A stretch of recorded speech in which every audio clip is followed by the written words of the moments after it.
Rekordniy seriya bu. Bitta farzand berganda Allohda tamom keyin u yog'iga 17 yil bermagan. Toshkentni hamma doktorxona aylanib chiqishgan. Endi ustozlar yetib qolganki, boring mana shu joyga. Mana shu joydan men qizim farzandli bo'ldilar, sababchi bo'ldilar. Mani qizli bo'ldim-dan avval 4 yil farzand bo'lmagan edi, qizimda farzand bo'ldilar. Boring, hadeb doktorga borasizmi endi degandan keyin yetib beryaptilar menga kelib.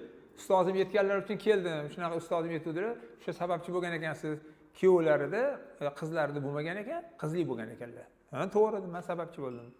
Endi nima qilaylik biz ham dedilar. Shu 3 oylik shu o'zimizni yana o'sha urug' ko'paytiradigan, o'sha follikularni shu yorilishga yordam beradigan shu mahsulotlar tabiiy hammasi o'ta antibiotik unaqa ukol degan narsa hammasi yana Alloh bergan ne'matlar. Faqat yana men o'shanda aytdim, suvni ichish tartibga qo'yasizlar. Gazlangan mahsulotlar, shirinlik, napitkalar bularni iste'mol qilmasangiz oling dedim. Bo'ldi, olib chiqib kerak dedilar.